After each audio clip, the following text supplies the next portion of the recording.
Sounds like a great show. Morning, everybody. Fox News alert now. There are new details on a connection between Iran and Al-Qaeda.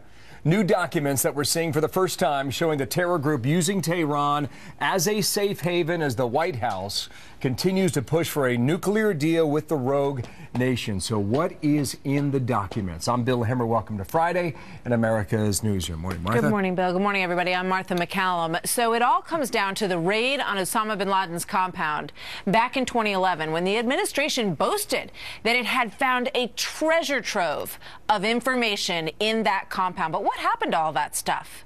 Apparently only 10% of it was ever investigated. But what we do know is that it shows a connection between Iran and core Al-Qaeda, which is an interesting connection if you think about it, and it's one that the White House must be aware of. Despite that, the Obama administration continues the negotiations for a nuclear deal, and we will find out soon whether or not that's going to work. Peter Ducey's live at the White House there, leading our coverage. And what are we learning about this report, Peter?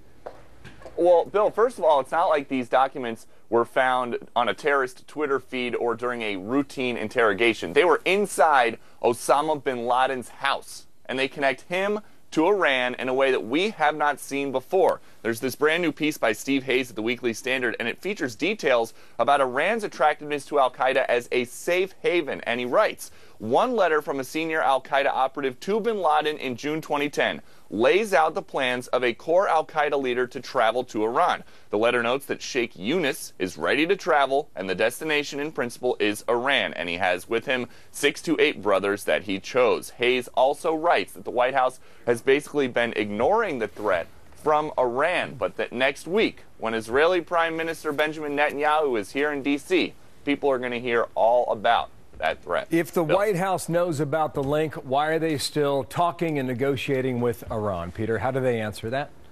They've been talking to Iran, as we know, for many months now about scaling back their nuclear program. And the latest word from the White House is that those talks need to continue because they think that is what is best for our friend Israel. It serves the national security interests of the United States and of Israel to try to resolve the international community's concerns about Iran's nuclear program diplomatically. But up the street on Capitol Hill, lawmakers are anxious because they aren't really being kept in the loop about what concessions are being made to keep Tehran at the table. A bad deal is catastrophic for the entire region and our own national security, and I think Congress should weigh in and have a look at it.